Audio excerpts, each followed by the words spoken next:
when you go out, you probably always literally attract the Yeah. fish Especially if I'm in that to spot. you. Like I mean, it's weird because I think I can probably remember every single fishing trip I've been on. And it's been a lot. But we were in Idaho. My buddy that I fished with be pissed. Tyrel is working on me not to give away spots. You know what I mean? We're in Yeah. Idaho somewhere. And it was wintertime, and there's three of us. And I was just in this zone where I was like, you know what? Like, you guys fish. I brought my thermos of coffee. I'm just gonna sit for a little bit. I'm just gonna watch. I just feel the need to not get right into it today. Mhm. And so I just drank a cup of coffee. I was sitting there watching the guys, and they caught a couple fish. And then, like, all right, you want in this hole? I'm gonna jump in the run.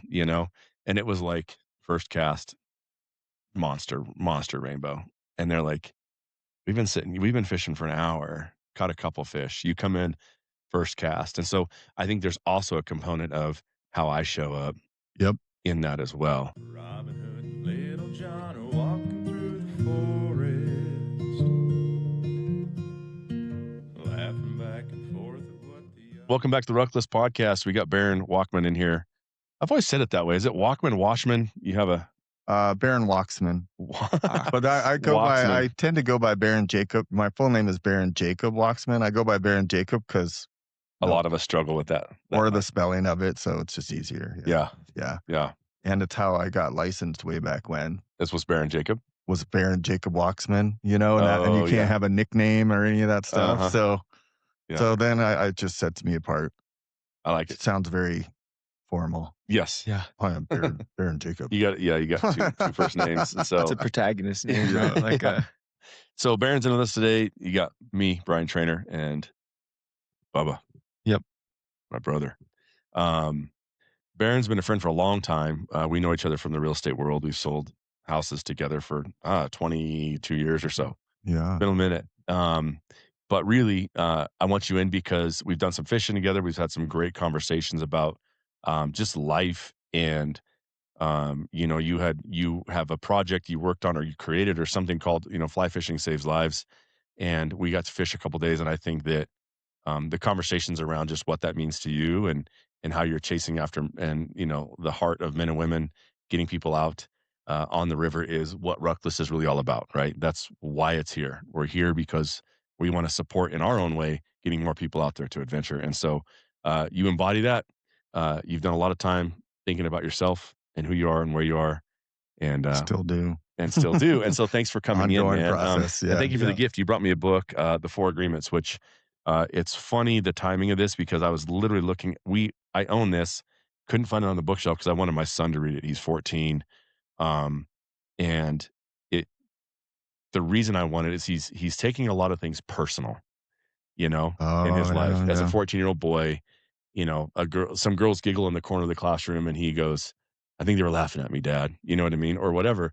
And one of the tenets of the Four Agreements is take nothing personal, right? Yep. And so I love this book, and I so appreciate the gift. And it's sick, man. So you said you carry some things in your rig at all times. I do. Used to be pretty much flowers, cake or cupcakes. And when I say cake, like little slices, cupcakes seem to be easier, and books. Yeah. Whenever I order a book, I usually order 4 or 6 and, one for me and several to give out. Yeah. And then I just put them at, the universe, spirit, God, source, whatever you want to call it, tells me, put these in your rig. And then when the time, you'll know when. Yeah. And, today I kept looking at stuff.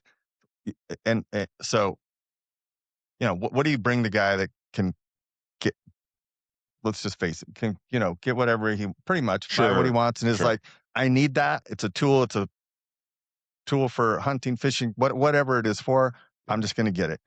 And so I kept looking at hats and different stuff and flies. And then I was like, no, these 2 books have been in my car and they're already there.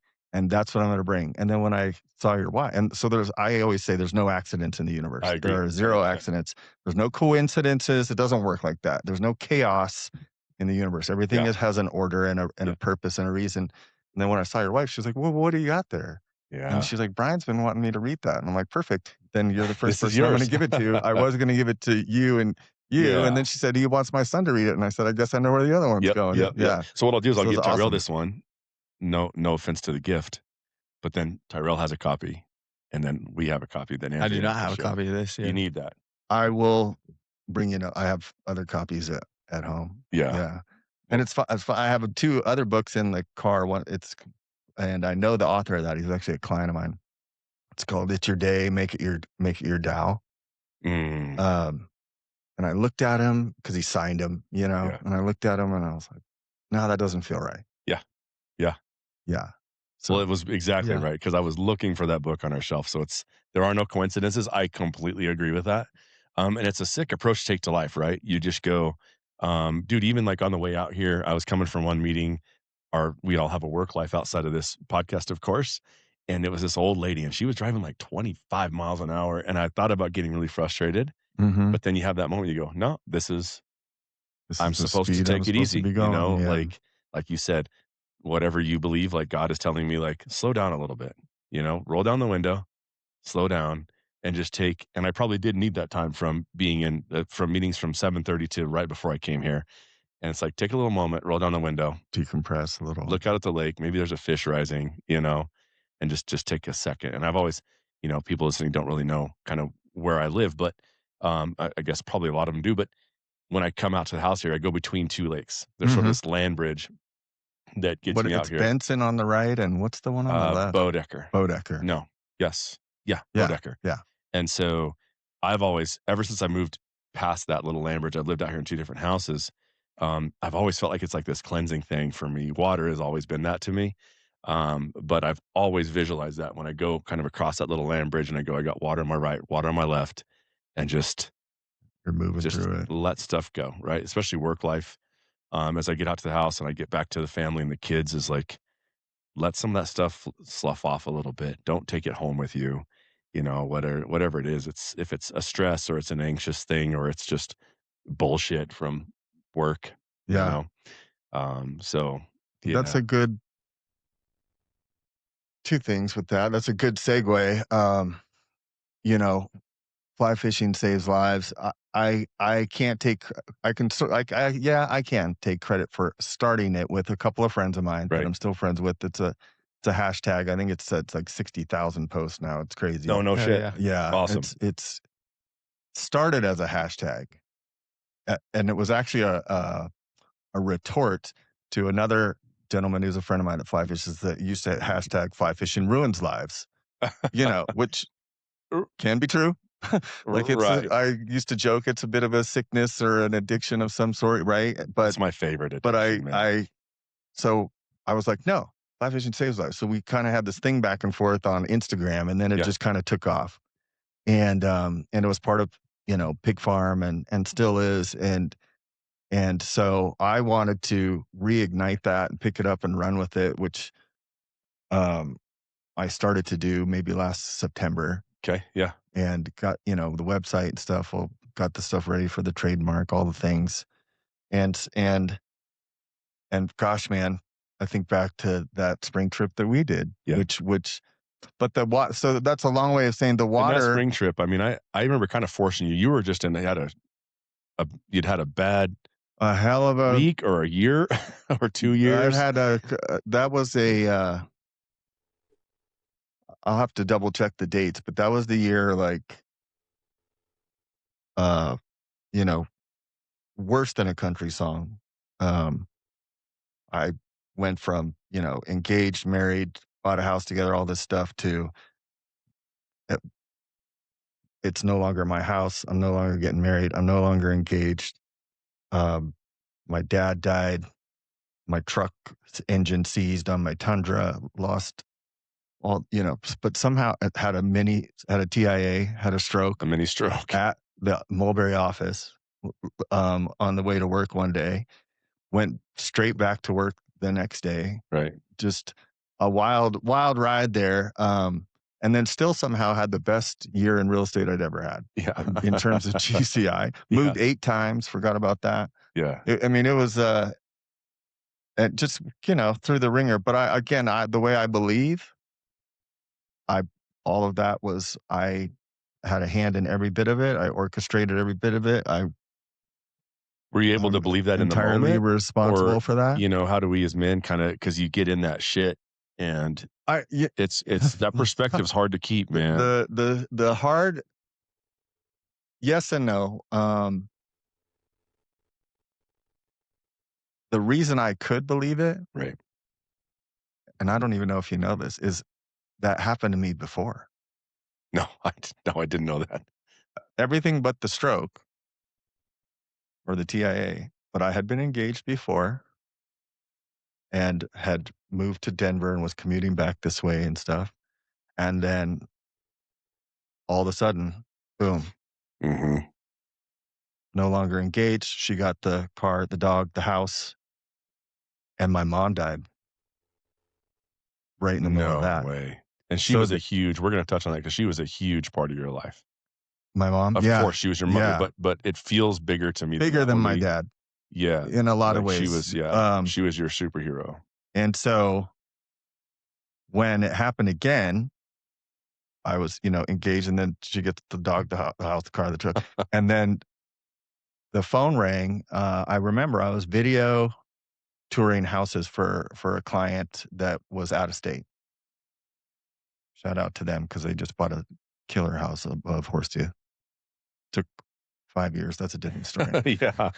Longest client ever. I Shout know, out. I've got a couple of those But too, they yeah. but they actually closed.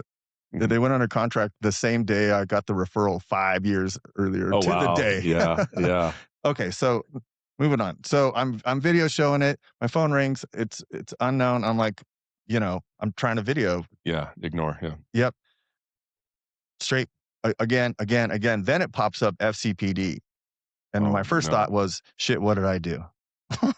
Yeah, My second yeah, thought was, I got to take this. yeah, And they said, hey, we're actually at your father's house. The neighbor called. They haven't seen him in a week. Is that unusual? And I said, no, actually, it's not.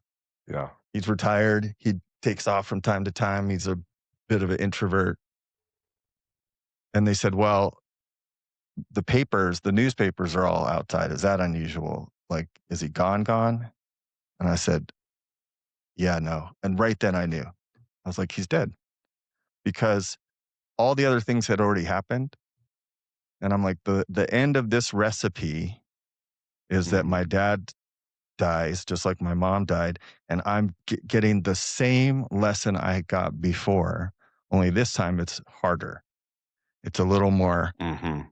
And I mean, I can speak to it a little bit here, because then Please. after that, tried to buy my house back. There was some stuff there, and then that contract went away, and suddenly getting investigated by the Colorado Real Estate Commission, and she went after my license and tried to take my license away, Really? and I was cleared of any Yeah. wrongdoing and stuff. But it was another year and a That's a half pain in of the ass just because I've been through one of those. yeah, And another year and a it's half of just yeah. and so yeah. So anyhow, so when what's the lesson, your man? question was, Yeah, how staying in that mindset of, I right, brought, this, I had a hand in, was because I'm like, no, man, I've been here. I saw the signs. I yeah, knew if I listen, my intuition kept saying something's off, something's not right. Don't right, do this. Trust your gut. And then right. my ego said, no, you're better than that. Mm, You're smarter than that. You're not being fooled again. And this isn't, and then the universe said, no, right. you didn't learn last time the lesson you needed to learn. So I'm gonna, and You're gonna sadly, get I will taught, yeah. say, it's pretty rare that you're just cruising along and life is unbelievably perfect, and you're like, Yes. I need to switch things up. Yeah. I got to elevate. I got to change it. It's usually like a little, and Yeah. then it's like, What was the book? There's a book I read and he said, you're always either going into or coming out of chaos in a way. You know what I oof, mean? You're really rarely just like sitting, the water is smooth, right? If we're thinking about floating a boat, or like it's really change, rare that yeah, you're not on the oars a little bit.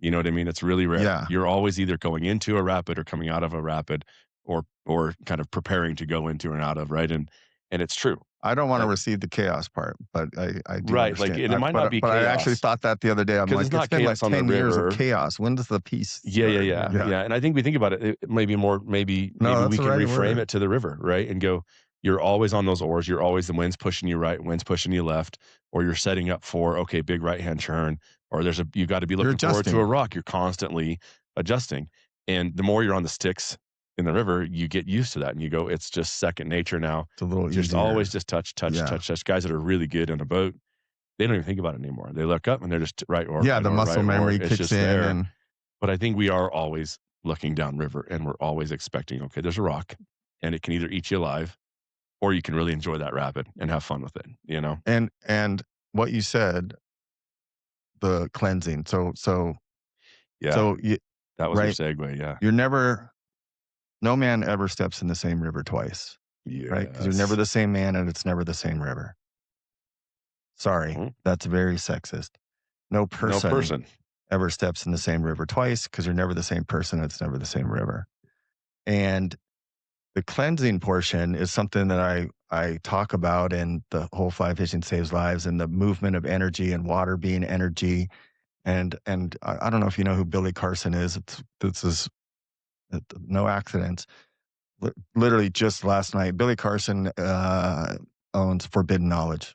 Check him out on Instagram. He's a wealth of knowledge. He also wrote several books, but very spiritual guy, and he is one of the foremost experts on the pyramids in Egypt and this sort. But just last night, he did a bit about, hey, when you shower, you can think about the water as a cleansing instrument. If you believe you have the spark of the universe inside of you, you can bless the water.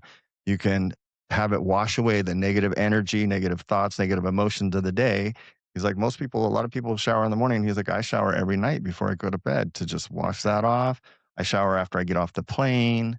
And I started thinking about my partner, and she does the same thing. She showers if doesn't matter if it's the fourth shower of the day, Sure. every night before bed. Yes. And um, we're a little, I'm going to say we, because I feel like everyone in here is an outdoorsman. We are Yeah. a little different. We might not shower for a few days. Yeah. Yep. And that's just part Yeah. of being out there. Yeah. But when you step in the water, Yes. right? And the movement of the water I don't know if you're like me, I always put my hands in it too. Always. Yeah. Even though you got the waders on sometimes and stuff, Yeah. but put my hands in it, I touch it, feel it, that it's just it's life, right? Yes. It has its own energy. We've proven scientifically that it responds to us and what we say to it and Have you how we looked at all that interact. stuff with the pictures of you The give frozen water and and how you yes. talk to it. Yeah. And then And that's just not one fluky, like weird, like somebody made up a no, study. it's facts. They do it like it's been repeated over and over and over again. Even people getting in a prayer circle around a lake Yeah. and changing it, the water of that lake, we are powerful, man. More powerful than most of us have any idea, Yes. Yes. you know. And it's why energetically when somebody walks into a room and you go, God, that feels good when that guy shows up. And there's other guys or gals that show up and you're like, something just, I can't wait to get them out of It's this room. heavy. You can even um I don't take this to the bank, but do your own testing theory, whatever. You can remember when we would break boards and then Larry would Huh. always go like light as a feather, light as a feather, Oh, heavy as yes. cement, the whole thing. When people have heavy energy, they walk heavy. You can hear it You in can their see it. footsteps. You can see it in their face. You How it's pulled, their face is pulled, and it's just like, yeah, you can hear it in man, their the world is hard on footsteps. them. Sometimes, it's not always, but I know people that have beautiful energy that seem to just float Yeah. through the room. Oh, yeah. Usually Yeah. it's a woman, Yeah. honestly, They're but better. they're They're very better than we are at graceful. that for sure. Yeah, Yeah. yeah, yeah. So the cleansing of the water, like again, I think that way about the river, the ocean, the lakes, but I hadn't thought that way about the shower so much Yeah. until he's brought that up, and I'm like, yeah, and I'd heard that before, but it just hit right this time. Yeah. Um, because I'm like, sometimes it's been a long day. You've already showered once or twice because you worked out, and you're like, Oh, do I yeah. really want to shower again? I But the feel that weight of as a the craving. day, like, especially with the lake, like, I'll go jump in Bodecker, which is right here, Mhm. like, more often than anybody knows, and especially my wife, like, because Yeah. it's just a little weird, I don't know, but I have this strong just calling at times to where I'll just, like, I'll go and I'll throw on some gym shorts, and I'll just, like, walk down down the little the boat ramp, you know what I mean? Yeah. And just go sit down in it. Now And I I know what just I'm gonna get you. I gotta ask you something. yeah, Sorry to interrupt. yeah. So, do you know what the Akashic records are? No. Uh-uh. Okay. Do you? No. Will you say the word again? Acoustic? Akashic. Akashic. There's different spellings, but the most common I think is Akashic. Akashic records are Yeah. basically that's the term for the records of the universe from alpha to omega, beginning of time. There is no end, right? Right. So there are people who, however you believe, are experts in reading your Akashic records and can tell you Mm. where you came from. And then people look at me like, oh, I'm from Earth. I'm like, well, if your Not soul is really. eternal, are you? No. Because when people We're are like, just how old are you? You about turn 52? I'm like, I'm actually like 500,000 years old, give or take in human years. I don't Yeah. believe in the Gregorian concept of time is man-made. Nature knows seasons. So when people say, how old are you? I'm like, I'm in the best season of my life. That's how old I am. But the Akashic, I bring it up and but I know a lady who does this because and a friend did this for me. She put me in touch with her. She did my thing. And turns out she was like, you're from Artuvia, from the seas of Mintaka. Artuvia is a water planet. She's like, I think your soul originated from this water planet. This is what this. I don't know if your podcast will like fuck it. this. This fuck it. Here we go. This is awesome. So They can push during stop right now if they want to as well, but during the Luciferian Wars, there was the fall of man and the angels and all this, and Lucifer got upset. Well, the Artuvian planet was the one planet that was made of light and would not turn. There was no evil whatsoever. So he took another planet. I think I have it in my notes. Sent it hurled it at it, destroyed the planet. Right. But a bunch of Artuvians came to Earth. Their souls said, oh, we'll go to Earth and reincarnate. But when you read through what are the historical traits of Artuvians that are from how long have you been drawn to water? my whole life Me too. as a kid. They Like, couldn't. My parents used to like tie if a there was a rope pond, I would on. try and Yes, fish it. tie a You rope know? on me and to keep me out of Yeah. the water. How about you? Do you feel that way about water? I'm not the same with the water.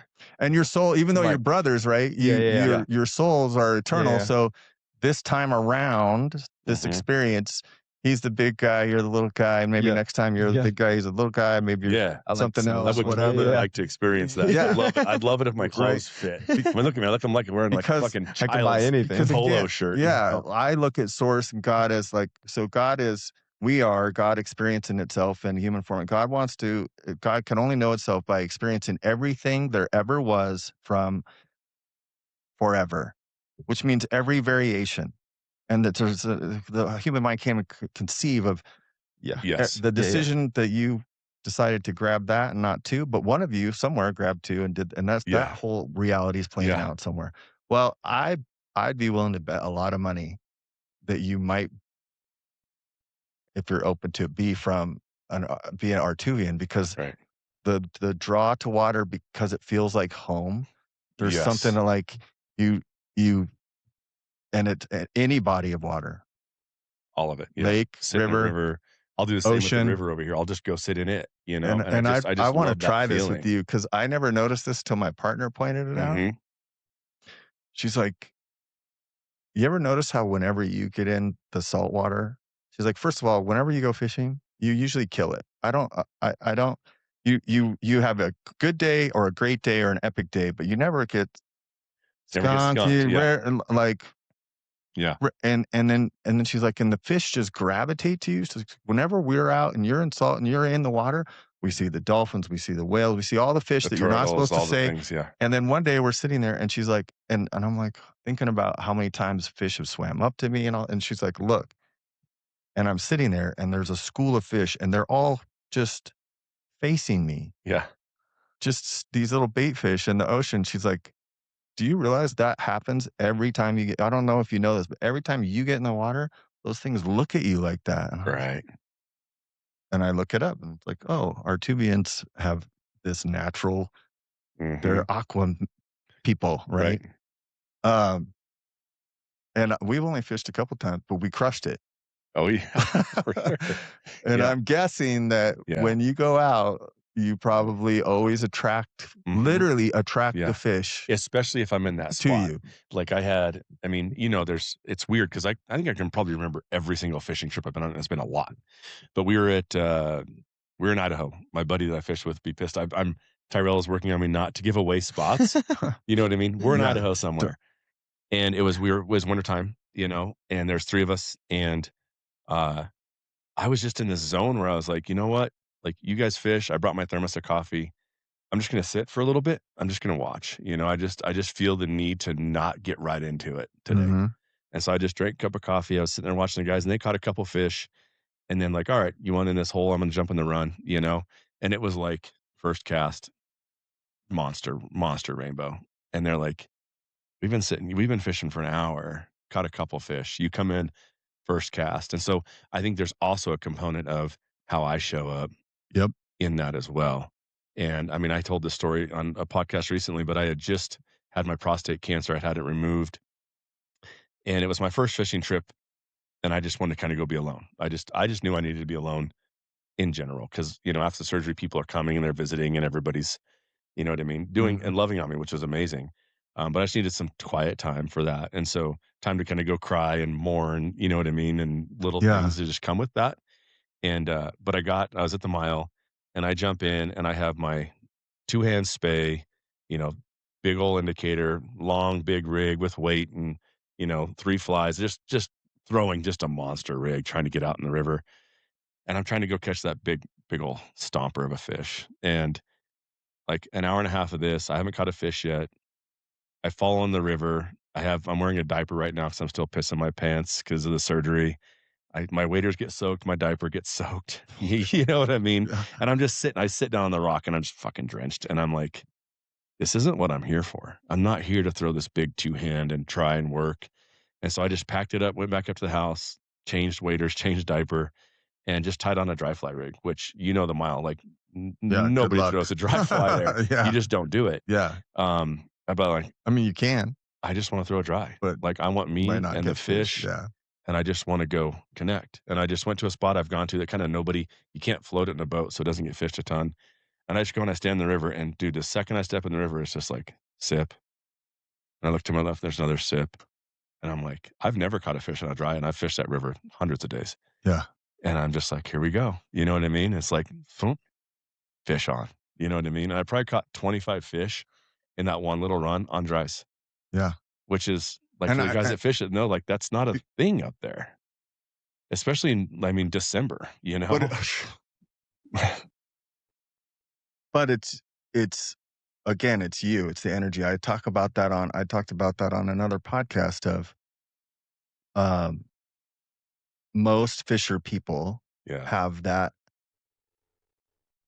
maybe it's not a friend, but somebody they know that the way they show up is their intention is maybe a little heavy and they struggle to they might catch fish, but They they struggle. struggle always. And You put a guy then in we the all have boat, and he's like, "I we have gotta the hammer fish. I gotta do this," yeah, and it's and then we have the streamer fishy only friend. We today. got the fishy friend that's like, "I'm gonna show up and I'm gonna throw dries," and everyone's like, "Really?" And but they're there to have fun, they're confident in their flies and their methods, and I call them fishy because Yeah, they always catch fish, and it's how they show up. It's the yeah, intention with so I too have some friends that I'm like, I love fishing with this person because we're here to enjoy each other, enjoy the river, enjoy our time out. yeah, It just so happens that we always catch a lot of yeah, fish, but we also show up with that's not the main goal, right? yep, And when we went that time,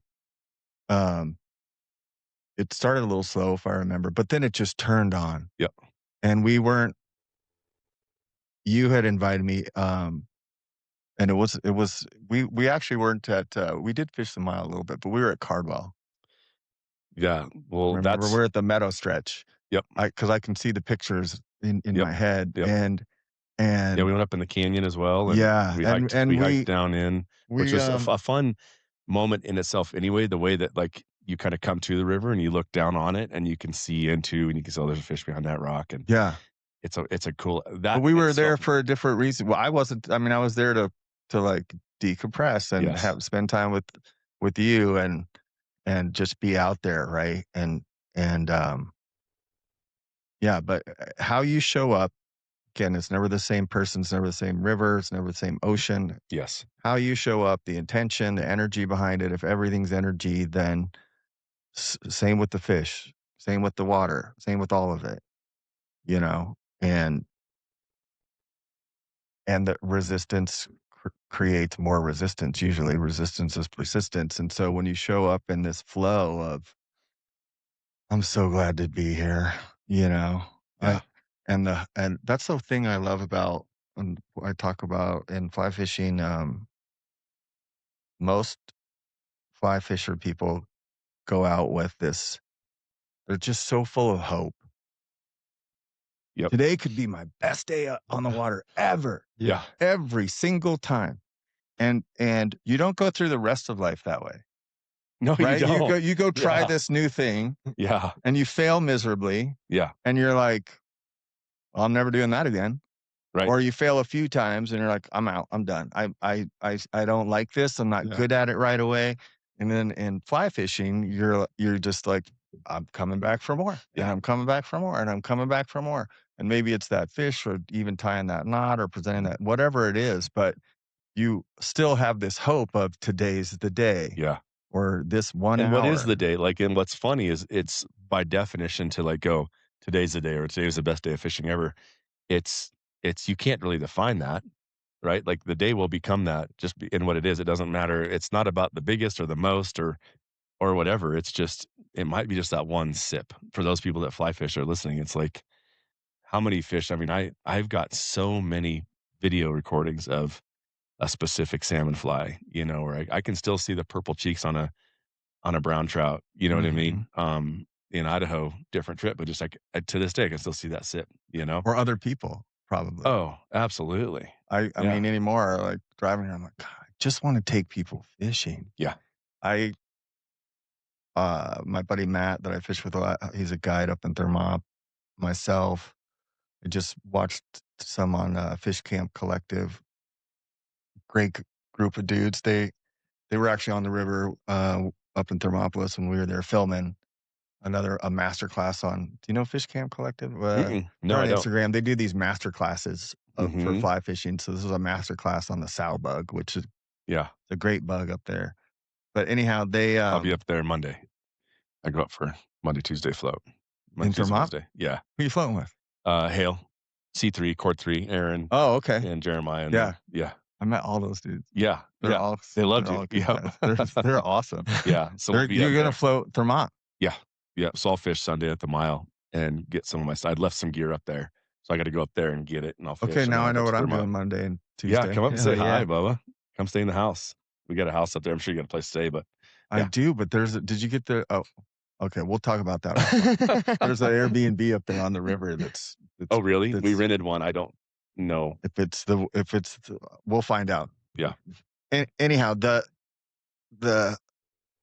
I can't even remember where was it going with Talking about the that. guy. We're talking about taking people Oh, fishing. yeah. Oh, Just yeah, yeah. So my buddy Matt, right? He averages for the last 3 or 4 years straight, 150 to 180 days guiding on that river.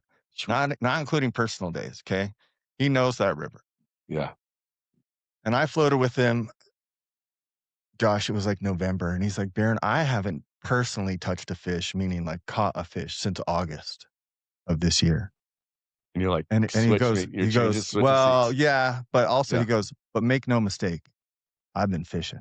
Oh, for sure. Yeah, He's like, "The yeah. people are A in the good boat. guide is doing the fishing. I'm telling them what to throw, where to throw it, when to throw Yeah. it, how to mend." And he's like, "I'm fishing." I've been And fishing. and you're, it is, and I saw this on the fish camp where he's like, there's days where you're out there for 30, 40 days straight, and people are like, "Well, you don't really get to fish." And like, "No, you're fishing.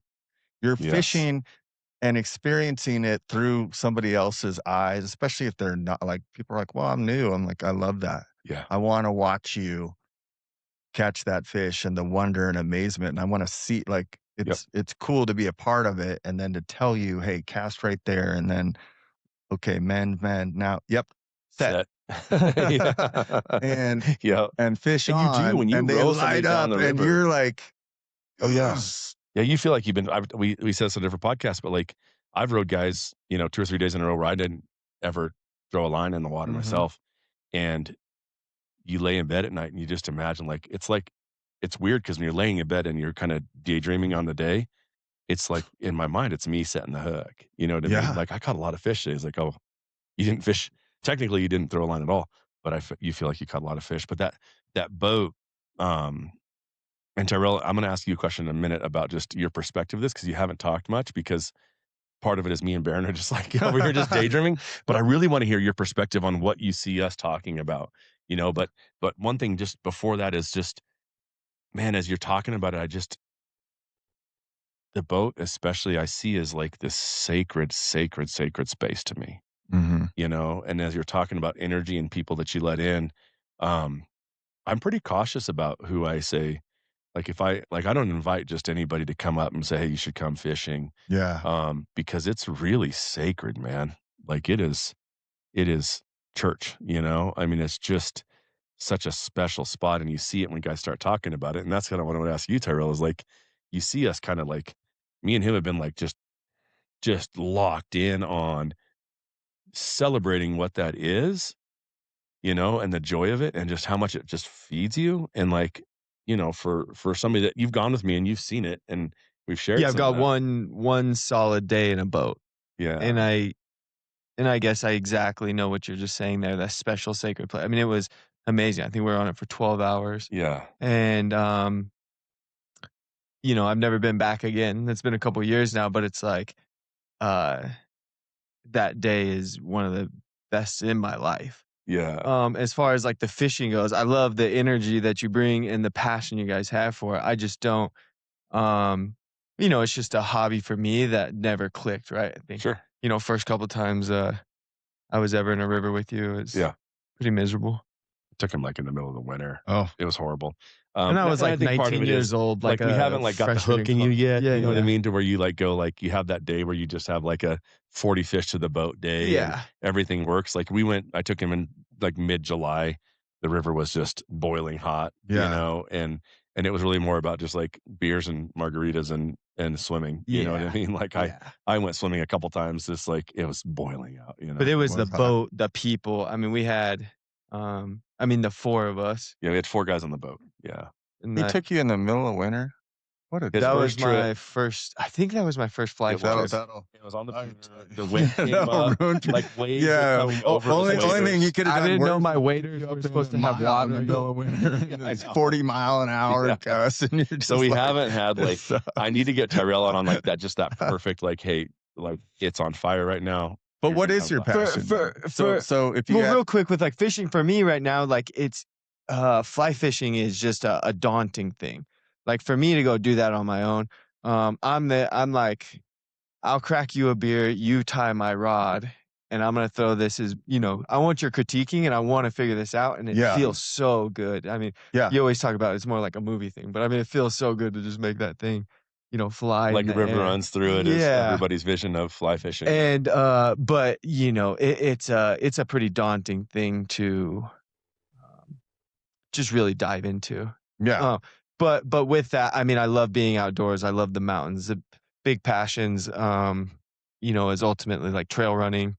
Um, and then, Yeah. been hunting for about 6 years now, kind of spending some time with that, but But you probably get a runner's high when you're out running the trail, I know 100%. yeah, Yeah. Yeah. yeah.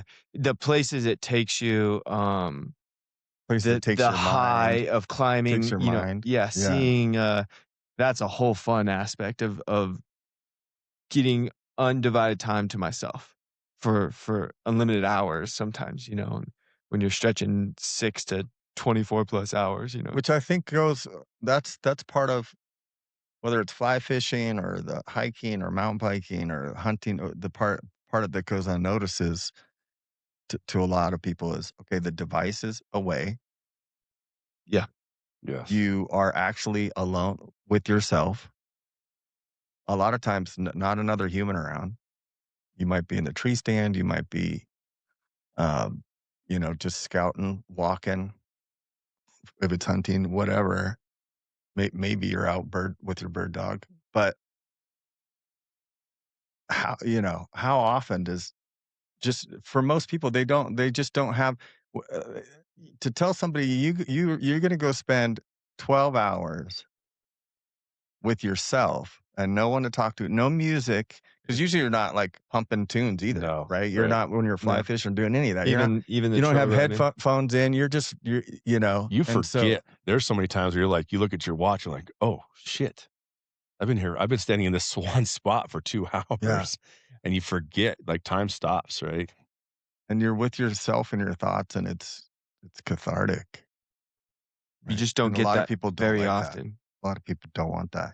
And the places it takes you. So mentally, the place it can take you, the feeling of accomplishment of just running somewhere, going to a peak, knowing that I gotta go climb up there and getting up there and like, okay, now I gotta go climb to this peak.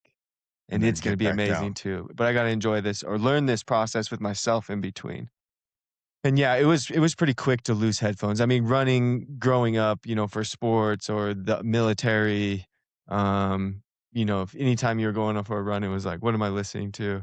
And then when it really evolved into, just running more on a consistent basis and getting more in the trails, it's like, yeah, I was like, oh yeah, I went an hour without headphones ever, and then 2 hours, and then it's like, oh yeah, I do all those. Never do I. And now, now it's like I have AirPods, and it's good. I like calling the wife, and Yeah.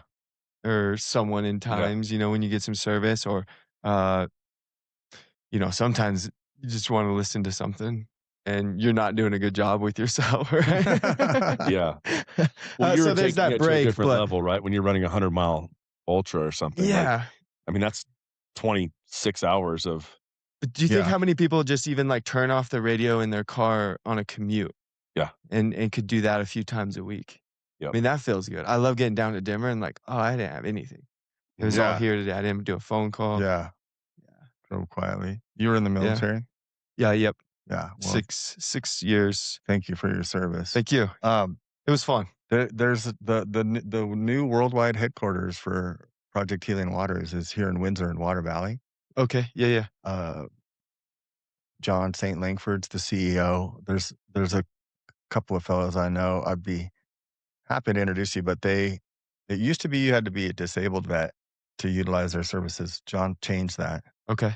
So if you want to learn to fly fish, more, and he's not around. One, Or I'm not a call good teacher. call maybe. me, call me. But two, I mean, it's very they real. have that you should not use me as a resource. amazing resources there, and now from what I understand, because they have him over at his old marina there in Water Valley. They're going to give him some new offices, but he's got a couple miles of the pooter that he's hired Flywater Inc. to come in and Oh, dude. they're gonna enhance it, and so you'll have fishing right there on the pooter. Have you ever fished the It's- Pooter, like, let's say, east of I-25? Yes, I drive over it and I look at it and I'm like, that has got to hold. it does, because there's a couple ranchers over there that actually stock them in there too. Yeah, I like that. Well, don't blow up the spot. We're not going to No, talk. I just no, said east it holds I-25. carp. So There's carp That's a and carp. suckers, and But I that's mean, it. I used to have a hunting lease there, and I would go and I caught trout out of it. But our buddy Stan, I used to hunt ducks on his when he lived on the river, Yeah, Everett, and that's where I fished it too. Yeah, so yeah. him and Harris, those guys have used to stock it, and Yeah. some of them still do. Yeah. Yeah. Yeah, there are some fish in there. We'll see about this year because, Yeah. Oh, God, dude. I am super nervous. Yeah. I'm man. curious. Like, to even driving out here today, I was like, we should start to see this grass should start turning green right now. And it's not your lawn, you know what I mean? But just our natural grasses on the hillside and around the lakes. And it is dead as ever We'll still. see what April brings. We'll see. April. Yeah, Prayers, we're man, still for a little that, for early, sure. but it just seems like we've been hot for. Yeah, I'm Mark- curious what that'll do for fish. What was you said someone's coming in and gonna sound like improved river? Yeah, what's that? Flywater Inc. Yeah. They're an awesome company. Tons of friends of mine work for them. Flywater Inc. their slogan is "We get your drift" or "We catch your drift," I think. Okay. Yeah. They do stream enhancement all around the country, mainly in the West, but they also Big Thompson flood, Pooter flood, all those flood, they did Yeah, all the yeah. repair work for that, Okay. but they do massive riparian, work. Right now, they're doing a huge project up in Cherokee Park for a rancher up there on the North Fork of the Pooter, Careful. but yeah, after it comes out of Halligan, it's all private, so you can't fish Yeah. it anyway. That's a trip But you've bugged me about going on a couple times yeah, that yeah, yeah, that I'm saying that yes we to shall go to. officially. So Yeah. so there's, there they have engineers, massive backhoes, construction folks, and then they employ some entomologists and a lot of wildlife biologists, and they get hired by a lot of municipalities Okay. and or private ranches. Yeah. Oddly enough, like they had just finished a bunch of um, flood work in Pagosa Springs, And then it literally flooded again. to the day. Like they were wrapping up and pulling out of town, and it flooded. Oh, god. And so they had to come back Yeah. and do Yeah. some more stuff. But they'll do, and that was for the city with some grants. But then, wealthy ranchers will hire them to come Yep. in and improve Yep. their streams and stock the fish and Keeps make them it going so. too. Yeah. And they also do it for some of the waterfowl and hunting purposes too. Yeah. So they'll build banks back, Yep. but they'll try to, Change bring people in change that have water that levels. knowledge to try to Oh, they have do it people. best Yeah. for the river and Yep. for Yep. And structure, ecology moving places for those forward. fish to hold. Yeah, so they build little Yep. houses, little fish places Yeah. where they're Yeah, hatching With and step stuff. pools and Yeah. create ways that fish can winter, Yeah. Yeah. and get oxygen and have better spawning habitat. And a lot of cattle will ruin, you know, banks on a river. So they do a lot of mitigation work, right, to make it so that the river will stay in the river channel because cattle will just destroy a Yeah. bank, Mhm. They So could they probably plant a lot destroy of quick. willows, stuff like that. This project up there that I went up and saw, I think there was 8 dozers, 10 backhoes, 10 of those massive, massive Tonka dump truck, all going at once, and they're on phase 4 or 5, and they've been up there for a couple of months. Yeah, That's incredible. Is it they primary? literally changed the whole landscape to create this whole wetland and basically redo the river, but yeah, that's what they do. Do they? Is it primarily for fishing? Yeah. Like with That one's a fishing water in that mind? one they got a Or grant. They work with the rancher and they got a grant it's for wetland mitigation. So it'll do a little of both. It'll help the fishing and it'll help the wetlands. but they're created this organization and they're going out there with the intent of when we leave here, the idea is that there will be better fishing for people. Yeah. And so I guess my question would be in the fishing community, is there as much like public scrutiny as like hunting? And then like Oh, people yeah. not understanding the organizations that, the Yeah. money from hunters There's and a lot of stuff is. politics, a lot of town meetings, public meetings that Corey has to go to, and because people don't understand the difference between exploitation and stewardship, right? Yeah. And a lot of people don't even understand how much money that puts into the coffers. Wyoming gets hundreds of millions of dollars from sportsmen every year that they wouldn't get because they don't even have enough people up there, Yeah. right? So, Yeah. yeah. So I know that they go through that, and they have their people that usually it's the exec Corey and Parker Sherman, a good friend of mine, that the people that can go to the meetings and shake the hands and Yeah. you know Because I just feel like if more of the public view was just like on things, I don't know. It just seems like the masses don't get to see what the work that's going into correct. the ecosystems and Yeah, in the woods, the water, the all of it, right? yeah, And that's just a cool another example of that doesn't come without people like you obsessed with being on the water. that and a lot of those ranchers are great stewards of the Yeah. land, whether they're fifth gen or multi. This gentleman's very, very. A lot of the people they work for are very wealthy. It's a tax Yeah. shelter, great, but they're great stewards of the land. Because they have the means to do it. Yeah. Yeah. they could let it decay. which is a big they thing can in Colorado exploit it. right now, right? Because there's Right. other wealthy ranchers, we won't name names, that have sections of water that try and make it impossible for people to Yeah. fish that What aren't I was gonna ask part you of what you their knew about deal. that. Are we still able to fish that below Green Mountain? Yeah, you can float it. Have you ever floated it? Yeah. It's, Yeah. you know, In all honesty, it's ping I it's like hard, the it's a stuff hard float. above it and It's below it. ping-pongy because Yeah. they meant it to try and catch your boat so then they could say you're Right. trespassing, and so I'm like, there's so many other great places to fish There are. Yeah. that and they're not. I have nothing against pellet fed trout if you want to stock them and feed them and that's your jam. But Monday, Tuesday this week, you're going to fish to wild trout, Yeah. right? Browns, Yep. rainbows, Bonneville cutthroats, Snake River cuts, and cutbows are all in that river. Right. And the stewardship of the guy, you'll see it from the guy, just the guides alone. They have these unwritten rules of, yeah, you can wade fish certain sections, but we don't.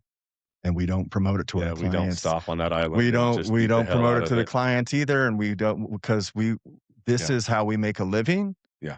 And also, so the fish aren't just getting beat to death, right? Mhm. Caught 10 times in a week. Right. Yeah. There's plenty of fish, there's plenty of water. Yeah. They definitely are stewards of that Yeah. land.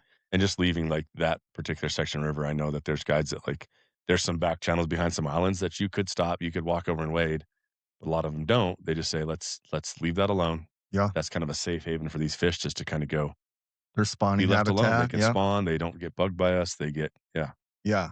But that's all to say, like, those aren't pellet fed fish. Do they stock? No. Yeah, they stock, but there's excellent fishing there, and it's getting more well known, but most Yeah. people drive right past it to Fort Smith. Yep. They're on their Yep. way to a more famous destination, Yeah. or they don't go that far. They stop at 3 for the mile Yep. or somewhere. Yeah. Yep.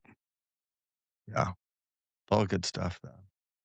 Well, I'm happy to take you out if you ever wanna go. Yeah. You should Yeah, say yes. Yeah. Yeah. You know, that's Yeah. an interesting thing I've thought about. Like, I am a certified guide, and There you go. I'll tell you what that I'm actually not. means. Yeah. That means you will maybe catch fish, just like anybody else, but I can perform CPR on you if you start to Pull if you fall pull a through. hook out of your eye. Yeah. I can teach you some Which- knots. Yeah. People are like, "Does that mean you're gonna Which- catch fish?" I'm like, "No, that doesn't mean you're gonna catch fish just because Yeah. you got a guide." Yeah. That's important though. Well, it's a trip. I realized that I'm not a very good fisherman. Ooh, don't speak that over yourself. I know. You're a great fisherman. I have always fished. Like, I've been so blessed to have fishing buddies and fishing partners that are some of the best fishermen I know. Right. So it depends on who I'm with, but like whether it's Aaron from C3, like Cord 3, I mean, the guy is like the fishiest human I know. And Mhm. so I've always fished with him, or I fished with my buddy Casey or Tony or like you, where I like I've always got a guy that's so much better than I am sitting next to me. So when he goes, we're gonna throw this day, I'm like, Roger that. I'm just gonna do what he says because when I'm just outmatched like 100 to 1 Yeah. knowledge wise. So I do find that when I'm by myself, it's good for me to go by myself because I do have to sort of make all those decisions front to back on, okay, depth, type of fly, whatever it is I'm Yeah. fishing. And so, and I'm not bad. I get that, but I've been so lucky, man. My whole life, I've always fished with amazing. I've just been blessed to be around dudes that are just fishy as hell. Yeah, which is You know? awesome. Oh yeah, I'm super lucky. I never had that moment where I had to go out by myself and like me and my buddy did never thrown a fly before figuring it out. I always had like Aaron in my back pocket and going, here's how we're gonna do this, and Yeah. here's the program we're running today. And so I do find that there's like I have some shortcomings, although I've fished a ton, because I've just always been around such good guys. Do you enjoy the preparation? Which part of it? How far out? Like last night, yes, I was petting my hoppers, my hopper box. I was cleaning I was cleaning the garage. I opened my hopper box and I was like, "Oh, these the bad prep boys! I that's can't gonna wait." start whenever you start, but the packing, like, okay, do I have this, this, and this? Yes. So I got this bug. The Yes. the maybe, some people are more disciplined than others, but spring always springs up where you're like, I have not reorganized my fly boxes Yeah, or that's what I was doing actually I've last been night. spending I a was lot of going through time my doing fly that. Yeah. boxes and But kinda the prep of yeah, just getting ready to go, just like with hunting too, yeah, like getting ready to go was yes. part of the joy of the organizing and I love but it. I yeah. love that part. Like, I have the Yeti boat box, the kind of Mhm. way overpriced big piece of Tupperware, you know? Same. But I love organizing that. Like, okay, I've got, all the leaders are set up. I've got, Yeah. all the tippets are ready to go. You know what I mean? Um, last night I was messing with, I had this idea of I want to, this is, I don't want to talk about some podcast, poor people haven't listened, but I, uh, a Zin can is the exact same size as a tippet, like you know what Yeah. I mean? And I want to figure out the right size I can drill in the bottom of an old, like an old Zin Mhm. that a tippet would clip into it. So that's what I was messing with last Yeah. night. I haven't figured out yet, but I want to be able to make that for my buddies where I can just like drill a hole, click a tippet in there and cut a piece of foam for the inside And have a little tippet holder, and just have little a tippet spool holder holder. and just like 6 or 7 or 15 flies or whatever. Yeah. Just because I have kind of a strong belief too that like the idea of just taking your rod out and that, like you got your 5X and you got 9 flies and that's all you need. Cause like the guys that are, I, I If I'm you in this phase of progression where I want to get to where I have a much more simplified fly box. Oh my goodness. And I don't want to have all the sizes and all the colors and 19 boxes. I just had this desire. It's a little bit like with archery hunting where, a lot of guys go through a progression of going from like this crazy compound bow that shoots 320 feet per second to a traditional bow. You know what I mean? Yeah. One string, 5 arrows, and it's just everything has been simplified. And I'm feeling that with fly fishing right I'm now at that stage. where W I want to have my I'm box. I just want to become 100% with you. just a what's the word? Not a craftsman, but there's a word for that where you get to the point where you're like, I don't need all that. You know what I mean? Yeah. And if where you're like, "I don't need all that," um, and if I do, then something's off. That I'm not Right. in alignment with Right. 'cause I'm guilty as charged. Tens of thousands of flies, right? Yo, yeah. To the point where I just gave probably 2 or 300 away to some friends the other day because 'cause Yep. I'm like, "I will never use these. I have never used these. I bought these Yes. because the shop said they worked at that place. I've Yep. never used And you them. I find will yourself never with like use a them. half dozen of Some are this too and a half small, dozen like, of I can't that. even see that shit." Yeah. So, there's that. I'm also to that point too, where like if I got to throw that small of a dry, like I'm out. Yeah, I'm too Well, old for it anyway. I can't see those. and now the streamers, that's a different story because they're art. So I do buy streamers. Any shop I go into, if it's a Yeah. new place, I buy a couple streamers that I can't get anywhere else, even if I'm never gonna fish them Hmm. because the beauty of the fly tying and stuff. So I Oh, do for have a sure. collection. That one is That's I'm like, different, "Yeah, I may man. never That's use it's a those, collection, but they're but cool. they're cool." But yeah, the rest of this and the simplicity of getting down to where it's like I have and a lot of my friends have been doing this, they instead of all the boxes, they're like, "No, I have my bighorn box. Yes. Yes. It's for the bighorn in the spring." Yeah. So instead of carrying 10 different boxes that have some of the bugs are there, some are here, some are here, I've got one box that has 10 of each of those flies, Yeah. and it says Mhm. bighorn It's spring. 4 different colors of sow bugs, and Yep, it's yeah, got some jujubatus, yeah, some mayhem midges, yeah, and later in the year, yeah. you've got some zoodles, and RS2s. that's I all live you by need. the RS, like That's as all a you need. fly, like the RS2 for me is like it's just black, gray, and then a combo Yeah, black and gray. Like I'll never not have that in my fly box because yeah, it's just a go-to for almost and anywhere. if you believe in them, again, it comes back to the energy. I have friends that fish the same 12 flies Yeah. pretty much all year, different rivers, but they believe in those flies and they catch fish. And when they shouldn't, technically, when we were up there recently, we're throwing a chubby Chernobyl, Yeah. which is a big sort of grasshopper imitation with the blue wing or the midge behind it. The midges are what's on the water. The blue wings are on the water. The chubby Chernobyl is not, right? There's not even in summer, they don't really have hoppers, Yeah. but you can see it. So you kind of know where It's your your other indicator. Yeah. bug is. And 50% of the time, those trout take that big chubby Chernobyl. Opportunistic, predacious And fish, you're right? just, You just go like, and you're like, could that's a I big do a meal. different one? Could I do something else? No, yeah, but I believe in this fly. Yeah. Yeah. So good to go.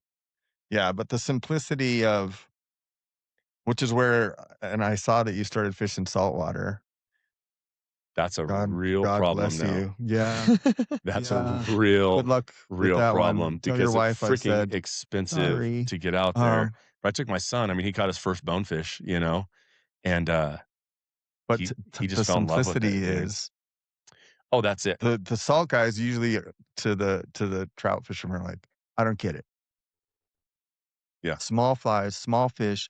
You guys have 10,000 things on you. You got to put on this Oh, gear and yeah. that gear. You Yeah. got a vest with Yes. 42 different Yeah. things, and we're out here. We've got one rod, maybe 10 flies. They're Everything you need big. could fit in your pocket. It's You know what I mean? and a pair Easy. of pliers, and you're in shorts and a Flip-flops, t-shirt. baby. And there is what an I mean, Oh that's a whole nother podcast really, but like, wow.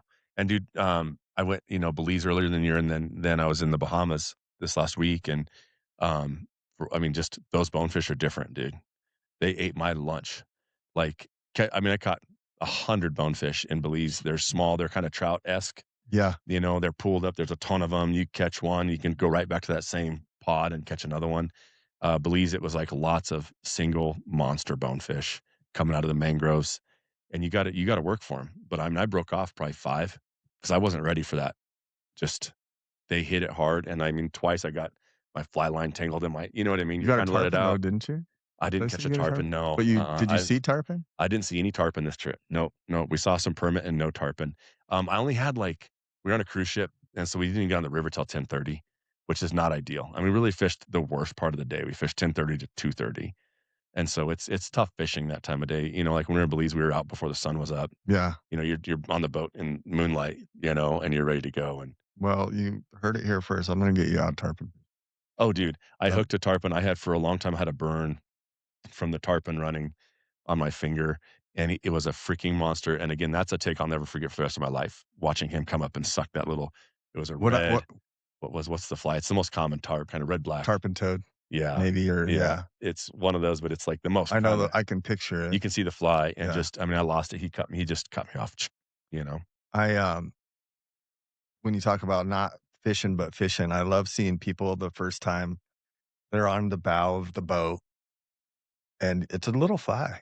It's like elephants and peanuts, right? Because these are big fish. It's little and there, and they see these fish coming at them, and you watch them like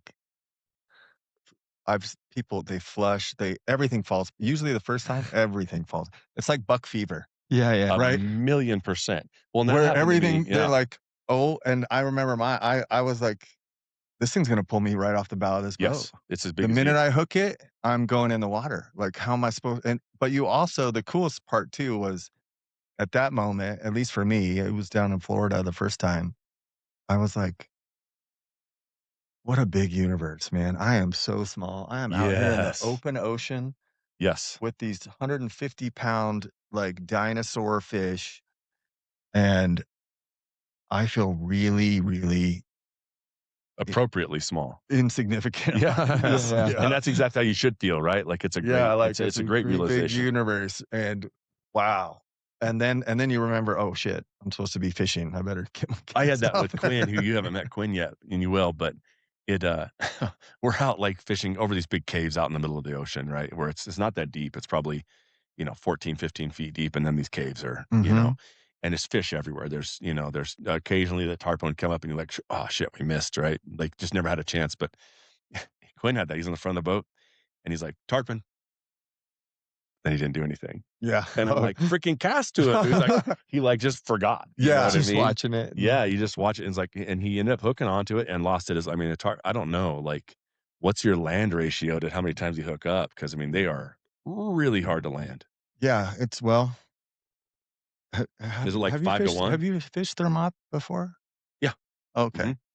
'Cause I like those fish are it's one thing to hook them, it's a whole other thing to land them, Yeah, right? It's a exactly. whole Yeah. and tarpon, at least for me, my first day, first 2 shots, 2 tarpons, the the the leader where the leader meets the fly line through the top eyelet is considered a tournament catch, Oh, okay. okay? Okay. Right? Yeah. Because 'Cause they're so big, if you can get it that close You're like, within the 9 you've feet, quote, you unquote, landed the "landed the tarpon, fish." right? Yeah. Okay. Yeah, you're not pulling it in the boat or anything. Yeah. 2 fish over 125, first 2 shots of it. And this salty guy to Isla Morada, I was with Bobby Kahn. Do you know Bobby Kahn? No. He's a realtor in town, but and he owns a place down there, right? He's like, 10 years I still haven't caught one. First Yeah. day, 2 shots, 2 fish. And this guy goes, "Is your first tarpon trip?" I said, "Yeah." He's like, "First day?" "Yeah. 2 shots, 2 fish over 125." So yeah, he's like, "You're done for 5 years. Your luck's run out." Yeah. And to talk about energy, before I went, I knew nothing about tarpon fishing. No one Right. told me it was supposed to be hard. Yeah. I'm like, it's like trout fishing. You see them, you cast, they eat it, you hook them, you land them. What's the difference? Yeah. It's Right. not much different than And probably rising we trout. built it such And this big thing up in and the then head. I made the mistake of, watching Chasing Silver, which is Yes. with Andy Mill, and I'm like, "Oh, it's really?" Yeah. And it was 9 years and thousands of shots. Thousands of shots. Some with Bobby where we just have strings of them. You get 100 shots in a day. Yeah. 9 years before I caught another tarpon. Really? Oh my gosh. Whoa. And part of Yeah. that I think was, but I thought also you were it gonna be is like, it's just a middle hard finger fish. to that part. It's just a hard fish to catch and land. But I did the same thing Quinn did with a permit. I was in Cuba and I was having a great day and I watched him eat it and I in my head I'm like, I'm gonna catch a I'm gonna- permit today. Yeah. And the guy's like, set, and I'm all, and Yeah. I turn and he spits it and then I set and I'm like, I'm too busy which goes back to how does fly fishing save people's lives? And I saw this on Fish Camp Collector too. You have to be present. Everything happens in the now. Yes. Okay. If you're thinking of the past, well, you're thinking of the past now. You're thinking of the Yeah. future, you're thinking of the future now. Everything happens in the now, even your memories and projected imagination. It all happens right here, right now. And when you're doing that, or trail running, or any of these more singular sports, I guess, Thank you. a Yeah. little less team, but outdoors stuff, you have to be right there, right then, present in that moment. You can't be anywhere else, or you might miss it, or you miss the fish, or you miss Yeah. the shot, or you miss the Yep. you know the opportunity Yeah. of the whole reason you're there, Yes. which for some people can be even putting food on the table, Yep. right? Yep. You have to be present, and there's so much like in my mind that tunes out all the noise, all the chaos, Yeah. everything else goes away because you're just right here, right now, doing this thing. And so often, a good chunk of our lives, we're doing 10 things. And we know we can't multitask well, but you're driving and this voice says that, and this voice, there's all these versions of you show up, and don't forget about that. Don't forget about this. What about that? And you're not just right there in the moment. Right. Yeah. And there's very few things. I mean, I've said this over the years a lot. It's like it's at a cellular level where everything drops. And if we think about ourselves as just one big ball of energy, that we just focus in on that thing, right? And it's Mhm. just I've said it 100 times, but like live music does that for me, where you just got the lead singers up front, and he or she is only they are only there energetically, and the whole crowd is for the most part they are all just there, and you can feel it. And that's why live music to me is just Mm-hmm. I love it. I love going, just feeling that energy of everybody's there and the rhythm and the beat, and you're all in the same, you're kind of beating the same heartbeat, you Yeah. know? And mountain biking, right? Just ripping down a trail and going like, don't screw up here, because it's going to hurt if you do, Yeah. right? Fly fishing, whether it's downhill skiing for you, the running where you go, you can't think about anything else. You can't be doing other things. It's just when you go as hard as you have started to go, where, it's every part of your soul has to be focused on that next step. Yeah, especially downhill. Trying to crush Yeah. downhill fast. Yeah, navigating that, right? Yeah. And the same with archery, like my bull this year that I shot, like, I don't remember what I was sitting here thinking, I was like, because I was gonna use this, I don't remember what I had for lunch yesterday. I'd have to think for a minute, but I still remember the way my heartbeat was beating when I drew my bow back on that bull. I can still remember the way the sun shined through and hit this one branch, Yeah. like Yeah. it's yesterday, right? And it's just that's what we're seeking. It's not adrenaline junkie. It's just that moment of clarity of going, I'm in one place. I'm That's a entirely in good way to one put it. place, you It's a know? moment of clarity in the midst of, what can be uncertain. So I can't pronounce his last name. You pulled away from the mic there a little bit. David Gisham, famous dude, podcaster guy. He's a Kabbalist, right? Talks about the Kabbalah. But certainty, the light of the creator is what he talks about all the time, is certainty beyond reason, certainty beyond logic, Faith. faith. Yeah. Step, like the universe is like, well, step forward and the road will, It'll rise. come up to you. And I say in the fishing metaphor, that's a big ass net. Faith is the biggest net you can imagine. So just step out on faith and the net will be there. Don't worry about it. Yeah. But the certainty, like you said, that moment of clarity, that moment of certainty, even when you quote unquote do it wrong, you set the hook too soon, or you look left and maybe stumble over the log edge on your trail running down, which I Yep. love trail running, by the way. But yeah, that moment that I've never thought about like that. Like there's so much clarity in there, hmm and everything else is gone. Yeah, man. Yeah. Yeah. And that's like those deep, deep woods hunts that I love to go on where it's where's my water? Where's my food? I have someplace dry to sleep, you know? And outside of that, like you're just there just on the side of the hill, and just Shameless plug. Put me on alone, and I swear, not only would I win, but I probably would be like, cool, just deposit it and then leave me here. Yeah. Deposit the money, let me Yeah. call my Send them back girl, home. Yeah. and then just go away. I'm not Yeah. like I'm I'm doing good fine. here. I'm staying out here. Yeah. I'm good to Dude, go. I love that show. Have you watched that show much, Tyrell? I've got into it a little bit. Or since even the you- ones where yeah. like, can you go without this and that? And I'm we'll put you here and no device, no that. I'm like, please do. Yeah. I dare you. Send me. Yeah. Oh, dude, especially like there was one I watched just recently where they were, I think, was it British Columbia? They were kind of in the tundra. They had a river right next to them. Mhm. And this guy is like fishing every day, sleeping in his little cabin with his fire. And I'm like, I don't get it. Yeah. Like, how's this go wrong for him? 'Cause, Yeah. like, you get to just fish Yeah.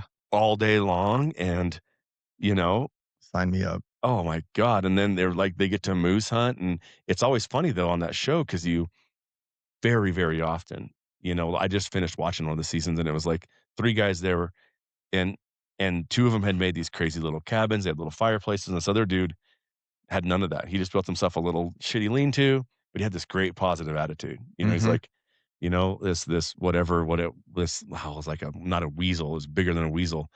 But kept stealing his food. And he's like, all right, I'll go find some more, I guess. You know what I mean? And oh shucks. He was just very like, Yeah. oh shucksy about everything. Yeah. And I was Yeah. like, I thought for sure he was going to be the one going home. And the other 2 guys, they just, one guy shot a moose. I mean, it's like he had no reason not to win this thing and he lost.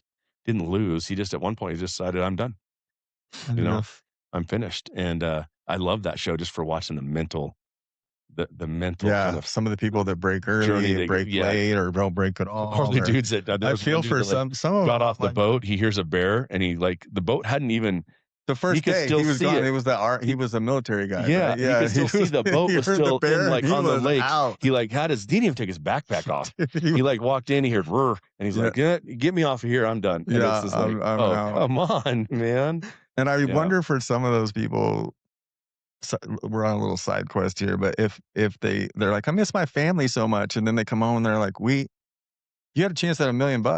Like, Yeah. we didn't miss you. We would have been- we would Yeah. have been fine Yeah. and better if Yeah. you came home with $1 million. Thanks, Dad. I know. I think it would be really interesting. Or am thought I about, just like, I have no empathy because Oh, nope, I Uh-uh. love you, but it's not Yeah. even about the money. I'm just happy being out here. Yeah. But what if the family was able to watch it and they were the ones that had to call in and send you back home? Ooh, Like that would be a really interesting that'd be perspective of there's a like, show right there. That's a hit. like it's just the same format, same everything, except for The only way it's you come off sort of is- live casted. They might not see it till like say the next day. If you had an emergency, yeah, like, hey, Yeah. I got an arrow through my leg, I got to go. But otherwise, like I'm watching Tyrel and he's starving to death, and I'm like, he's got more in him. He's You know got what I mean? another Yeah. day. And you don't get to leave unless you literally Yeah, have like you don't get to make the choice. injury that like the it family requires members you get to stuck. leave. Or, otherwise it's like you get to pick the people. Like, okay, Tyrel goes and it's like, okay, my 3 brothers and my wife are the ones that get to so then the Decide. deliberation amongst us Yeah. of going like, I think he's got more in him. And he's like, just skin and bones, you know what I mean? Like, You're honest, Yeah. man. He's just like, please, guys. yeah, Funny. yeah, Yeah. where you, Well, it's funny, like in the, in the ultra world, like the crewing, which I've done more than like running some of these far distances, but it's like, I've had to evolve in like what I say and how you do it. And it's like, you got to be that bad guy a little bit. It's kind of a hard concept. you got to Just kick like, your friend in the dick and tell him, yeah, But time to cry, time to whatever, but you got to go. right. I hadn't experienced ultra running until many years ago. I was down in the Keys to fish, and I used to run 30, 35 miles a week. Yeah. So I started running, and down there, I felt like a champ, Sure. Yeah. Yeah. right? You're at sea level. You're It's like, flat. I could run. It's flat, and there's a lot of oxygen. I'm Yeah. feeling spunky. And then I see people, they have the things on, and they're like, you're going the wrong way. It happens like 3 times. Okay. And they're running, and everyone's like, hey, you're going the wrong way. And finally, I see a crew van, and I'm like, hey, what? Can you? And they're like, oh, this is an ultra marathon. They're running from Key West to Key Largo, Okay. which was actually not quite that far, but that's 150 miles. But it was the 100-mile one, right? Yeah. In the Keys. And now I realize they're telling me that because I'm going this way and they're all running that way. Yeah. But I don't have a thing on, right? Yeah. But they're all like, hey, you're running the wrong way. Being helpful. And I talked to him for a bit, and then later I've had a friend who does some 50 miles, and I asked him how they train for that, and he's like, you never actually run the 50 or the 100 before. You run maybe a marathon, maybe, Yeah. but you're running smaller amounts, and you're the mental. It's mental. It's all here. Yes. Yeah. And Physically, I think anybody, if you can run, you could do it. I think physically anybody could get through it. But yeah, you gotta mentally, you gotta figure that out up here. Who was I and- listening? There was a gal I was listening to talk. It was on a podcast. She had a brain injury or a tumor where whatever they had to do to remove, she lost that short-term memory. She just didn't have it. And so she keeps winning these ultras because she would sort of forget It doesn't how hurt here. far she had run. just And so she didn't have that yeah. perspective of I've already gone 95 miles or 40 miles or whatever it I mean, was. She would get lost a lot. That But just, there was one thing she wanted, and she had run an extra 30 miles or something because she would taken wrong turns. I need to look it up and see who it is. Yeah. because- I've never heard this. but it's just this. I mean, I was like going, like, how much potential do we really have the- for? more than we could possibly ever conceive of. Well, maybe conceive of, but and when you, at least for me, so Star Wars came out on my birthday, my incarnation day, I call it, when I decided to come to Earth and be with the rest of y'all, human. Yeah. Thank you, by the way. Have this human experience. Yeah, no, thank you. And thank you for having your human experience right now with me. This is awesome. But for the first 10 years of my life, I was a Jedi. I'm still a Jedi, but I was a Jedi that could move, could be like shunk, right? Until someone told me That you can't. everything falls in your lap. I remember hearing that for the first time. Everything falls in your lap and works out for you. Always. And it's not supposed to be like that. And I thought, and it wasn't until a few years ago, I realized, yeah, it is. Yeah. It absolutely is. Doesn't mean there's not suffering and some pain here and there, but you absolutely are part of the power and creator of your own experience.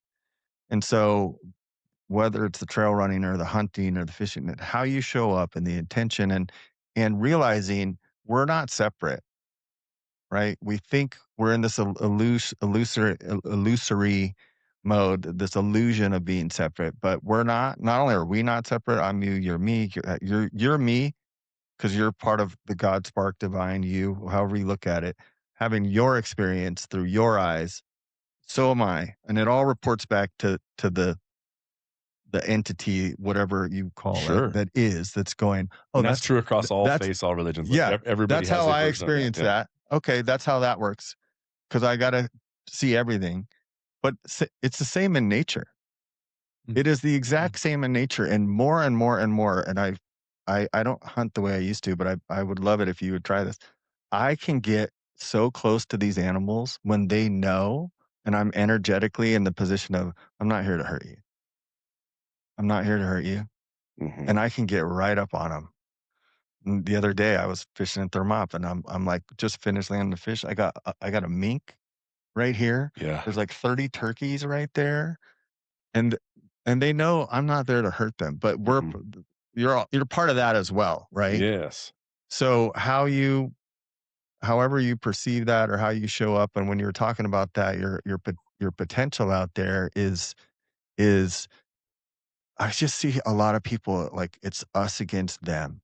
It's me mhm, against Right. nature. And those are the ones that lose on those shows, right? Yep. That aren't Yep. in Yeah. mm. Like, harmony join it, with it. become part of it. Yeah. Yeah. Yeah. Yeah. Anyway, But I have to that's watch what I say sometimes. Tell me You yeah, know, more. like because hiking in and stuff, or tough days, and you're in the woods, and when I hear how people you talk to nature, right? And yeah, you refer to her as her usually. or Mhm. and how you talk to yourself, or when I hear Yeah. people like, it's so quick example, and you were like, "I'm not a good friend." I'm like, "Don't speak that over yourself, right? I Right? know, Right?" I know. But hey, everybody does it, right? There's no judgment in that. But we're fishing with a crate guy, Josh from St. Pete's, get to float encampment during the green drake hatch, which I've never gotten to do. We hit it just right, and I'm with him and my buddy Mark Brown, and Josh is guiding us, and my buddy Mark is he could row it.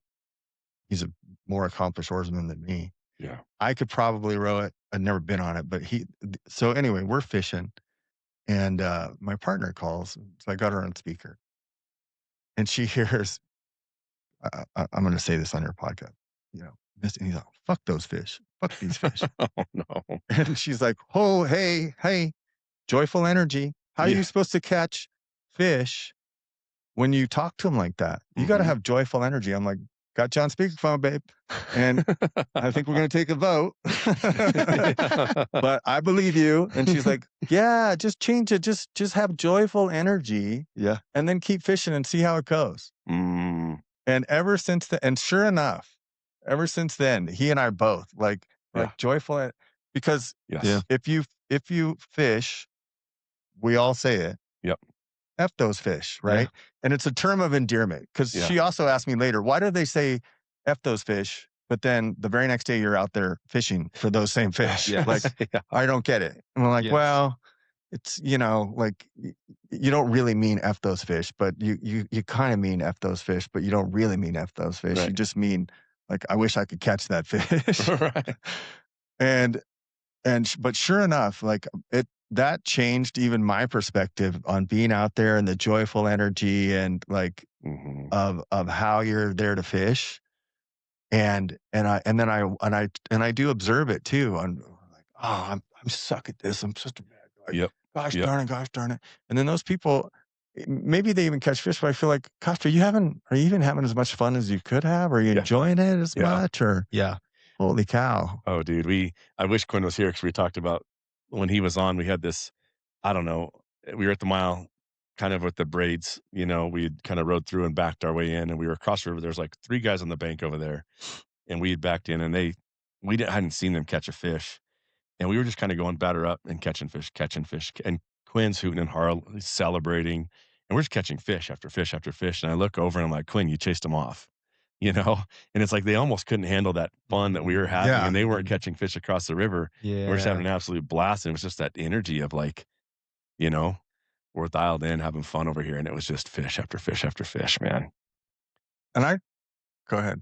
Just changing that inner, like, it's funny because I'm thinking of like, fishing, hunting, these things that people do more than often, but sometimes it's these big events, right? So we're going, and Yeah. then and then we're so combative to it sometimes. And this is making me think of it. It's like I spent all this time for this week of hunting, Yeah. but yet I'm combative in some way in my mind of like, oh, I got to climb this, or just how I talk about it. Where Yep. are these freaking mule deer? Where's this freaking buck at? How It come I can't do, but you it's like know? I spent all this time and energy to get to this moment, Yeah. and it's like and I feel like I am a grateful person. I put my I want my aura to be there and, but man, you could just do so much. I could do so much better. I Just mean, every moment of the way, every step of the way, and then Right. probably change that whole experience even. yeah, just Um, all of us could be more, conscious of how we show up there, here, in everyday life, all of that, right? And having just a little more compassion when you know you're all connected. So every time you elevate, it elevates those around. Every time you Yes. downgrade, it brings the whole collective down. yeah, Whether you believe that or not, that's your Oh, I decision. believe it That's how I 100%. believe. 100%. My wife and I Yeah. say about But our daughter, like, she changes the temperature when she walks into the room, right? yeah, And so people either check the temperature, or you change the temperature. And she is that. Like, she walks in the room yeah, and she changes, like, she comes in, like, she just naturally was just born that way, where she comes in the room and she goes, "I don't care what y'all are about. yeah, This is where Yeah. we're going and we're gonna stay here." yeah. We're You gonna know? elevate, and that can happen when you don't take things personally. Yeah. When when you're impeccable with your word, which is really, and that's not just making that's like impeccable with your word. Most of us, we're the prisoner and the warden all at the same time to ourselves, Mm, right? Like 100%. we create our own jail and lock ourselves in there, and then we Yes. complain about it Mhm. Yep. to ourselves, and are like, well, you got the keys, you know how Yeah. to get out of this thing. Yeah. But when you're out there, I feel like nature can be like the great equalizer to that, because it can be the guy with the best attitude and the tarp and twigs Mhm. versus the guy who had all the comforts of home, so to speak, Yeah. and, you know, again, can't get in harmony with their surroundings. Yep. And nature doesn't give a shit about No. all your other problems. It cares about, here's who you are right now while you're here. Yep. And I don't know about your bank account. I don't know about your fight you had with your significant other. I don't know about, whatever other stressors you got. I just know how you showed up right now, and that's how I'm going to react to you right now. Yeah. Yeah. Which is why part of what I love about being out there is you you have to go with the flow. Well, you don't have to, but You damn sure better. it's a Yep. lot more enjoyable if you Yep. But do. Yep. yeah, being fluent with anything, right? It's like you talked about earlier, the people that, quit when shit's not going right. And it's like if you can't learn to just be fluent and flow with some things as it Yeah. Yeah. goes, like So just never gonna how get many peaks have you tried to run or some, and you didn't, but you didn't say, well, I'm never trying that again, right? You yeah, I go mean, it's again. been more failure, Yeah. ultimately when it comes to, competitively running or setting those goals for, personal goals. That's kind of more the competition piece of it is I think it's more internal, but yeah, But it it's hasn't stopped you from trying again and trying again and no, trying to, because no. it's fun. Yeah, you gotta yeah, yeah. Because if it was only fun if you won, you wouldn't keep doing it, right? You'd stop after all these 100%. failures. So Yep. there's Yeah. some, I can't even look at it as failure, for some of that stuff. It's like, how did I fail? Like, same Yeah, with it's when I work out. Like, did I crush it today? No, but I showed up. I Yes. made me a better self. And My wife and I the talked about that the yesterday. word is Like, wrong. yeah, and it's just that idea of, we were talking about it yesterday, just this idea of, like, if it's not great, like, good's the enemy of great. And I think that's the biggest lie we've ever told ourselves, right? And it's Mhm. it's just it's what Tony Robbins and all the motivational guys go, if you're not crushing, you're not chasing greatness all the time. It's like, man, in a workout, especially in fitness, like, good is awesome, Did good you give it enough. your best that day? Or even if you only had 15 minutes, just go give it the 15, give it what you got. But if that's all you get, like, can Yeah. you look yourself in the mirror and go, no, I left it I all did out great there. today. Yeah. I did the best I could do. Yeah. I did the Yeah. best I could possibly do. Yeah. Yep. And then because subconsciously deep down inside, when you're like, I know I didn't give it 100%. I Totally. know I didn't. I know I did. And even if you don't recognize it over time, it shows up in your energy Right. and it lives in your body that you're like, oh, I've been lying to myself I about it, right? maybe I kept my promise to everybody else, but I've been lying to myself. Yeah. Yeah. Yeah, and so my biggest lesson in those couple of challenges I had, Yeah. was I I lied to myself. I didn't follow my heart. I wasn't bold and courageous with what I knew to be my authentic self. Yeah. I I knew I I can't always say I knew better, but a lot of times I knew better, Yeah. right? Like when you read the Bible, it's a little bit of a garlic milkshake, right? Because now you're like, oh, this is so good. And you're like, but now I know better. So now I got to do better. Well, shit. Yep. Yep. Right. Yep. um, and I, so when you're not authentic to yourself, when you, what's the word I'm looking for? When you, Yeah, it's like you're paddling upriver, right? Like, why well, like yeah, but you inherently know when you're inauthentic to your true self, and you're basically you're violating your own boundaries and your own self-worth. And that's that prisoner of war thing. It's like the other person didn't even have to do it to you. They just and yeah. PS, you invited. That's my other thing. I hear a lot of, I'm the victim, they're the narcissist. Da, da, da. I'm like, yeah, no. Then you're always a victim. That Yeah. person came in your life because you brought them in your life for a reason to help you learn. You made that deal, Yes. and To now you're bridge a there. gap you had. Yep. And that's hard for a lot of people. I look at even the aches and pains and the different things, going through. And kudos to you for beating prostate cancer, but getting diagnosed with that myself years ago, and going through all that stuff, and being and literally having to mentally show up and say, I asked for this. Right. I don't know why I asked for this just yet, Mhm. Mm. but I did. And I'm what I do next is Yeah. what really matters. My character of what happens now that I brought this to my world is what it's really gonna be Right. about, yeah. Can't wait to go fishing with I didn't know you had that, man, I'm sorry Oh, about yeah, that, but yeah, hey, yeah. We're there. We're good. yeah. Yeah. Shit, yeah, you are. Yeah. Going Yeah. fishing. And you're exactly right though. Like I've had so much of that with the prostate cancer of like, there's like, what was I supposed to let go of? What was I supposed to learn in this? And all the lessons that came with that. And it's given me a ton of insight into myself. It's forced me into a thinking, you know what I mean, around just as a man and your masculinity and all those things of, That's rare. Not a lot of dudes would do that. yeah. Yeah, They because wouldn't. it's you gotta think, I mean, They wouldn't it's go there. you think about, okay, what if you end up not ever getting an erection again? You know what I mean? Because as a man, you're like you don't realize it until you think about not, and you go, it's tied to your manhood." You know what I mean? You Yeah. think it's tied to your manhood and your virility, and I'm a Viking, you know what I Yeah. mean? Mhm. You have to go, "What if you take that away? Let's talk about that," Yeah. and What does that look like? yeah, for sure. So it's been a great lesson for me. It's been great, and it's gonna be a gift I can give back to other men. And we're gonna have our buddy Joe Bradley on, who he was in here for a podcast, didn't know he had the same thing, had it removed. So we're gonna have a whole podcast just about like that. You know what I mean? Just Yeah.